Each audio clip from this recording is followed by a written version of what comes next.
নমস্কাৰ সকলোকে স্বাগতম জনাইছো মোৰ চেনেল এইম অসমলৈ। আজি পুনৰ মই আপোনালোকলৈ আসাম পুলিচৰ ABUB ৰিটেন এক্সামৰ কাৰণে যি জিকে চিৰিজৰ ষ্টাৰ্ট কৰিছিলোঁ, আজি মই 5 নম্বৰ চিৰিজটো লৈ আহিছোঁ। গতিকে আপোনালোকে ভিডিঅ'টো শেষলৈকে চাব আৰু যদি ভাল পায় তেনেহ'লে লাইক কৰিব, কমেণ্ট কৰিব, শ্বেয়াৰ কৰিব। আৰু এনেধৰণৰ জিকে চিৰিজ আপোনালোকে পাই থাকিবলৈ মোৰ চেনেলটো ছাবস্ক্ৰাইব কৰিবলৈ নাপাহৰিব। আৰু ইয়াৰ PDFটো মোৰ টেলিগ্ৰাম চেনেলত মই আপলোড কৰি দিম, গতিকে আপোনালোকে মোৰ টেলিগ্ৰাম চেনেল ফ'ল' কৰি ৰাখিব। গতিকে পলম নকৰি আজি আমাৰ জিকে চিৰিজটো ষ্টাৰ্ট কৰোঁ। আজি আমাৰ প্ৰথম কুৱেশ্যনটো হ'ল প্ৰাচীন যুগত অসমৰ পৌৰাণিক নাম কি বুলি জনা হৈছিলে? ইয়াৰ অপশ্যনত আছে কলিয়াবৰ, গুৱাহাটী, প্ৰাগজ্যোতিষপুৰ, চৰাইদেউ। ইয়াৰ শুদ্ধ উত্তৰটো হ'ব প্ৰাগজ্যোতিষপুৰ। প্ৰাচীন যুগত অসমৰ পৌৰাণিক নাম আছিলে প্ৰাগজ্যোতিষপুৰ। তাৰ পিছৰ কুৱেশ্যনটো হ'ল কোনটো পাহাৰত বিখ্যাত মা কামাখ্যা মন্দিৰ অৱস্থিত? ইয়াৰ আমাৰ অপশ্যনত আছে নীলাচল পাহাৰ, চিত্ৰাচল পাহাৰ, সন্ধ্যাচল পাহাৰ, যোগীনল পাহাৰ। ইয়াৰ আমাৰ শুদ্ধ উত্তৰটো হ'ব নীলাচল পাহাৰ। নেক্সট কুৱেশ্যনটো হ'ল কোন চনত অসমৰ ৰাজধানী শ্বিলঙৰ পৰা দিছপুৰলৈ হস্তান্তৰ কৰা হৈছিলে? ইয়াৰ আমাৰ অপশ্যনত আছে 1950 চনত, 1955 চনত, 1971 চনত, 1973 চনত। ইয়াৰ আমাৰ শুদ্ধ উত্তৰটো হ'ব 1973 চনত। 1973 চনত আমাৰ অসমৰ ৰাজধানী শ্বিলঙৰ পৰা দিছপুৰলৈ হস্তান্তৰ কৰা হৈছিলে। নেক্সট কুৱেশ্যনটো হ'ল অসম সাহিত্য সভাৰ কেতিয়া গঠন কৰা হৈছিলে? ইয়াৰ আমাৰ অপশ্যনত আছে 1902 চনত, 1912 চনত, 1917 চনত, 1921 চনত। ইয়াৰ আমাৰ শুদ্ধ উত্তৰটো হ'ব 1917 চনত। 1917 চনত আমাৰ অসম সাহিত্য সভাৰ গঠন কৰা হৈছিল। 26 ডিচেম্বৰ 1917 চনত আমাৰ অসম সাহিত্য সভাৰ গঠন কৰা হৈছিলে। ইয়াৰ আমাৰ প্ৰথম অধিৱেশন হৈছিলে শিৱসাগৰ জিলাত আৰু ইয়াৰ প্ৰথম সভাপতি আছিলে আমাৰ পদ্মনাথ গোহাঁই বৰুৱা আৰু ইয়াৰ মুখ্য কাৰ্যালয় আছে আমাৰ যোৰহাট। যোৰহাটত আছে, চন্দ্ৰকান্ত ভৱন বুলি কোৱা হয়, যোৰহাট জিলাত আছে, গতিকে এইটো মনত ৰাখিব আপোনালোকে। নেক্সট কুৱেশ্যনটো হ'ল নৰনাৰায়ণ সেতুখনে পঞ্চৰত্নৰ সৈতে কোনখন ঠাইক সংযোগ কৰিছে? ইয়াৰ আমাৰ অপশ্যনত আছে কলিয়াবৰ, তেজপুৰ, বঙাইগাঁও, যোগীঘোপা। ইয়াৰ আমাৰ শুদ্ধ উত্তৰটো হ'ব যোগীঘোপা। পঞ্চৰত্নৰ সৈতে যোগীঘোপা সংযোগ কৰিছে আমাৰ নৰনাৰায়ণ সেতুখনে। তাৰ পিছৰ প্ৰশ্নটো হ'ল অভিৰুচি ক্ৰীড়া দিৱস কেতিয়া পালন কৰা হয়? ইয়াৰ আমাৰ অপশ্যনত আছে 13 জানুৱাৰী, 12 আগষ্ট, 3 ছেপ্টেম্বৰ, 30 আগষ্ট। ইয়াৰ আমাৰ শুদ্ধ উত্তৰটো হ'ব 3 ছেপ্টেম্বৰ। 3 ছেপ্টেম্বৰত আমি অভিৰুচি ক্ৰীড়া দিৱস পালন কৰোঁ আৰু আমাৰ অৰ্জুন বঁটা বিজয়ী ভোগেশ্বৰ বৰুৱাৰ জন্মদিনত আমি এই 3 ছেপ্টেম্বৰতে অভিৰুচি ক্ৰীড়া দিৱস পালন কৰোঁ, গতিকে এইটো মনত ৰাখিব আপোনালোকে। নেক্সট কুৱেশ্যনটো হ'ল ভোগেশ্বৰ বৰুৱাই কিমান চনত এছিয়ান গেমছত সোণৰ পদক লাভ কৰিছিলে? ইয়াৰ আমাৰ অপশ্যনত আছে 1962 চন, 1966 চন, 1978 চন, 1972 চন। ইয়াৰ শুদ্ধ উত্তৰটো হ'ব 1966 চন। 1966 চনত আমাৰ ভোগেশ্বৰ বৰুৱাই এছিয়ান গেমছত সোণৰ পদক লাভ কৰিছিলে। আৰু ভোগেশ্বৰ বৰুৱাই অৰ্জুন বঁটা 1966 চনতে লাভ কৰিছিলে আৰু 1966 চনৰ এছিয়ান গেমছত তেখেতে সোণৰ পদক লাভ কৰিছিলে, আপোনালোকক মই ক'লোৱেই। আৰু এই 1966 চনৰ এছিয়ান গেমছটো আমাৰ অনুষ্ঠিত হৈছিলে থাইলেণ্ডৰ বেংককত। এইটো মনত ৰাখিব আপোনালোকে, ক'ত অনুষ্ঠিত হৈছিলে কেতিয়াবা সোধে এইটো। তাৰ পিছৰ প্ৰশ্নটো হ'ল আহোম ৰাজ্যৰ শেষৰজন ৰজাৰ নাম কি আছিলে? ইয়াৰ আমাৰ অপশ্যনত আছে ৰাজেশ্বৰ সিংহ, শিৱসিংহ, পুৰন্দৰ সিংহ, যোগেশ্বৰ সিংহ। ইয়াৰ শুদ্ধ উত্তৰটো হ'ব আমাৰ পুৰন্দৰ সিংহ। পুৰন্দৰ সিংহ হ'ল আমাৰ আহোম সাম্ৰাজ্যৰ শেষৰজন ৰজা, এইটো গতিকে আপোনালোকে মনত ৰাখিব।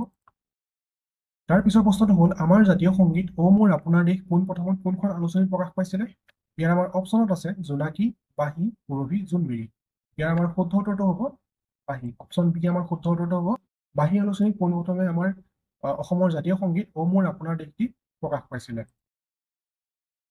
আৰু এই বাঁহী আলোচনী আমাৰ প্ৰথম প্ৰকাশ পাইছিলে 1909 চনত আৰু আমাৰ জাতীয় সংগীতটো আমাৰ যোনটো জাতীয় সংগীত অ মোৰ আপোনাৰ দেশ স্বীকৃতি পাইছিলে 1927 চনত, গতিকে এইটো আপোনালোকে মনত ৰাখিব।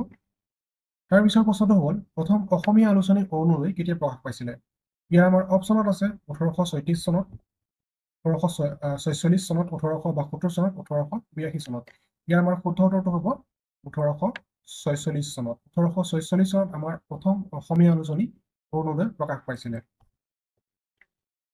নেক্সট কুৱেশ্যনটো হ'ল অসমৰ সৰ্ববৃহৎ জিলা কোনখন? ইয়াৰ আমাৰ অপশ্যনত আছে কামৰূপ, নলবাৰী, তিনিচুকীয়া, কাৰ্বি আংলং। ইয়াৰ আমাৰ শুদ্ধ উত্তৰটো হ'ব কাৰ্বি আংলং। কাৰ্বি আংলং হ'ল অসমৰ সৰ্ববৃহৎ জিলা আৰু কাৰ্বি আংলঙত আমাৰ গৰম পানীৰ আছে আৰু নামবৰ যি আমাৰ ৱাইল্ড লাইফ চেঞ্চুৰী বা অভয়াৰণ্য কাৰ্বি আংলঙতে আছে, গতিকে এইকেইটা বস্তু মনত ৰাখিব আপোনালোকে। তাৰ পিছৰ প্ৰশ্নটো হ'ল মানস ৰাষ্ট্ৰীয় উদ্যান কোনখন জিলাত অৱস্থিত? ইয়াৰ আমাৰ অপশ্যনত আছে গোলাঘাট, নগাঁও, চিৰাং, নলবাৰী, বৰপেটা আৰু বাক্সা, চিৰাং আৰু বাক্সা। ইয়াৰ আমাৰ শুদ্ধ উত্তৰটো হ'ব চিৰাং আৰু বাক্সা। চিৰাং আৰু বাক্সা জিলাত আমাৰ মানস ৰাষ্ট্ৰীয় উদ্যান অৱস্থিত। নেক্সট কুৱেশ্যনটো হ'ল অসমৰ সাক্ষৰতাৰ হাৰ কিমান? মানে অসমৰ যোনটো আমাৰ শিক্ষিতৰ হাৰ সেইটো কিমান সুধিছে। ইয়াৰ আমাৰ অপশ্যনত আছে 71.12%, অপশ্যন বিত আছে 72.19%, অপশ্যন চিত আছে 75%, অপশ্যন ডি আছে আমাৰ 73%। ইয়াৰ আমাৰ শুদ্ধ উত্তৰটো হ'ব 72.19%। আমাৰ অসমৰ সাক্ষৰতাৰ হাৰ 72.19%। নেক্সট কুৱেশ্যনটো হ'ল তলৰ কোনটো অসমৰ ৰামছাৰ স্থান হিচাপে তালিকাভুক্ত কৰা হৈছে। ইয়াৰ আমাৰ অপশ্যনত আছে চান্দুবি হ্ৰদ, গভীৰ বিল, পৰেশ্বৰ বিল, দীপৰ বিল। ইয়াৰ আমাৰ শুদ্ধ উত্তৰটো হ'ব দীপৰ বিল। দীপৰ বিলক আমি অসমৰ ৰামছাৰ স্থান হিচাপে তালিকাভুক্ত কৰা হৈছে। নেক্সট কুৱেশ্যনটো হ'ল বৰনদী বন্যপ্ৰাণী অভয়াৰণ্যখন কোনখন জিলাত অৱস্থিত।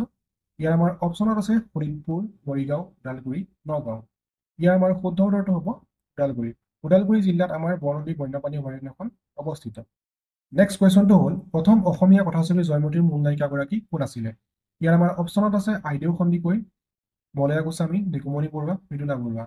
ইয়াৰ আমাৰ শুদ্ধ উত্তৰটো হ'ব আইদেউ সন্দিকৈ। আইদেউ সন্দিকৈ আমাৰ জয়মতীৰ মূল নায়িকা আছিলে আৰু প্ৰথম অসমীয়া কথাছবি আমাৰ জয়মতী আছিলে, গতিকে এইটো মনত ৰাখিব। তাৰপিছত আমাৰ জয়মতীখন মুক্তি পাইছিলে 1935 চনত। ইয়াৰ আমাৰ পৰিচালক আছিলে জ্যোতিপ্ৰসাদ আগৰৱালা। নেক্সট কুৱেশ্যনটো হ'ল উত্তৰ পূৰ্বাঞ্চলৰ চাহ গৱেষণা কেন্দ্ৰটো কোন ঠাইত অৱস্থিত। ইয়াৰ আমাৰ অপশ্যনত আছে গোলাঘাট, তিনিচুকীয়া, চাবুৱা, যোৰহাটৰ টুকলাইত।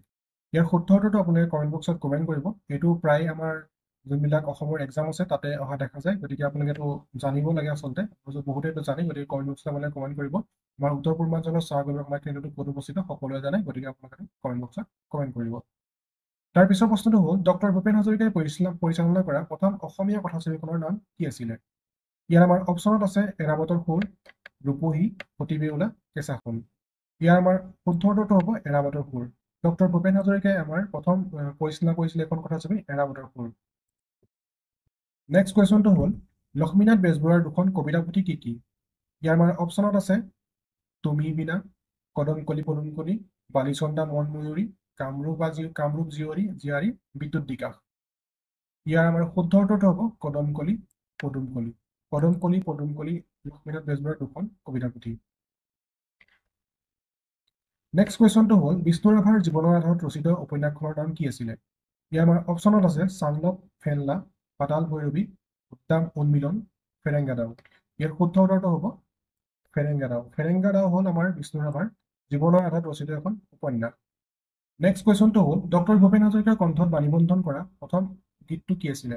ইয়াৰ অপশ্যনত আছে কাষতে কলচী লৈ যায় ৰচুকি বাই, সাগৰ সংগমত কটলা সাঁতুৰিলো, অবিদেশী বন্ধু, মেঘে গিৰিৰ কৰে। ইয়াৰ আমাৰ শুদ্ধ উত্তৰটো হ'ব কাষতে কলচী লৈ ৰচুকি বাই। এইটো আমাৰ অপশ্যন এইটো শুদ্ধ হ'ব। তেখেতৰ এইটো প্ৰথম বাণীবন্ধন কৰা গীত হয়, গতিকে এইটো মনত ৰাখিব আপোনালোকে। নেক্সট কুৱেশ্যনটো হ'ল প্ৰথম অসমীয়া ছপাপুথিখনৰ নামটো কি আছিলে। ইয়াৰ আমাৰ অপশ্যনত আছে দিনৰ পাছত দিন, এই সময় সেই সময়, এনাজৰী, ধৰ্মপুস্তক। ইয়াৰ আমাৰ শুদ্ধ উত্তৰটো হ'ব ধৰ্মপুস্তক। ধৰ্মপুস্তক হ'ল অসমীয়াৰ প্ৰথম ছপাপুথি। নেক্সট কুৱেশ্যনটো হ'ল অসমীয়া গদ্য সাহিত্যৰ জনক কোন আছিলে। ইয়াৰ আমাৰ অপশ্যনত আছে ভট্টদেৱ, অজিত বৰুৱা, অজলানন্দ গোস্বামী, আনন্দচন্দ্ৰ বৰুৱা। ইয়াৰ আমাৰ শুদ্ধ উত্তৰটো হ'ব অপশ্যন এ ভট্টদেৱ। ভট্টদেৱক আমি বৈকুণ্ঠনাথ ভাগৱত ভট্টাচাৰ্য বুলি জানো, তেওঁৰ এইটো শব্দ নাম হয় ভট্টদেৱ, গতিকে আপোনালোকে মনত ৰাখিব তেখেতৰ মূল নামটো হ'ল বৈকুণ্ঠনাথ ভাগৱত ভট্টাচাৰ্য। তাৰ পিছৰ প্ৰশ্নটো হ'ল বন্দকী চন্দ্ৰে নামৰ প্ৰখ্যাত গীতৰ ৰচয়িতা কোন আছিলে। ইয়াৰ আমাৰ অপশ্যনত আছে আনন্দচন্দ্ৰ আগৰৱালা, অম্বিকাগিৰি ৰায়চৌধুৰী, ইমৰান শ্বাহ, কৃষ্ণকান্ত সন্দিকৈ। ইয়াৰ আমাৰ শুদ্ধ উত্তৰটো হ'ব অম্বিকাগিৰি ৰায়চৌধুৰী। অম্বিকাগিৰি ৰায়চৌধুৰীয়ে বন্দকী চন্দ্ৰে নামৰ প্ৰখ্যাত গীতৰ ৰচয়িতা আছিলে আৰু তেখেতক আমি অগ্নিকবি বুলি জানো, গতিকে এইটো মনত ৰাখিব আপোনালোকে। অগ্নিকবি বুলি কোন বুলি ক'লে সুধিলে তেতিয়া ক'ব আপোনালোকে অম্বিকাগিৰি ৰায়চৌধুৰী। নেক্সট কুৱেশ্যনটো হ'ল 2006 চনৰ অসম উপত্যকা বঁটা লাভ কৰা ব্যক্তিজন কোন আছিলে। ইয়াৰ আমাৰ অপশ্যনত আছে নলিনীন্দ্ৰ ভট্টাচাৰ্য, চন্দ্ৰপ্ৰসাদ শইকীয়া, টেঙাই মুৰ্মু, পৃথ্বনাথ শৰ্মা। ইয়াৰ শুদ্ধ উত্তৰটো হ'ব আমাৰ নলিনীন্দ্ৰ ভট্টাচাৰ্য। আৰু আজি আমাৰ জিকে চিৰিজৰ একেবাৰে শেষৰটো প্ৰশ্ন হ'ল আধুনিক যুগৰ প্ৰথম অসমীয়া উপন্যাসখনৰ নাম কি আছিলে। ইয়াৰ আমাৰ অপশ্যনত আছে পদুম কুঁৱৰী, মিৰি জীয়ৰী, ভানুমতী, আগ্নেয়গিৰি। ইয়াৰ আমাৰ শুদ্ধ উত্তৰটো হ'ব ভানুমতী। আৰু এই উপন্যাসখন আমাৰ লিখিছিলে প্ৰথম আমাৰ অসম সাহিত্য সভাৰ সভাপতি পদ্মনাথ গোহাঞি বৰুৱাই 1890 চনত।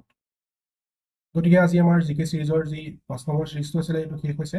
আগন্তুক দিনত মই আপোনালোকলৈ এনেধৰণৰ জিকে চিৰিজ লৈ আহিম, গতিকে আপোনালোকে চেনেলটো ছাবস্ক্ৰাইব কৰি ৰাখিব আৰু যদি ভাল পায় তেন্তে লাইক কৰিব, কমেণ্ট কৰি শ্বেয়াৰ কৰিব। আৰু আপোনালোকে যদি ইয়াৰ PDF খিনি ডাউনলোড কৰি ল'ব বিচাৰে তেনেহ'লে মোৰ টেলিগ্ৰাম চেনেলটো ফ'ল' কৰি ৰাখিব।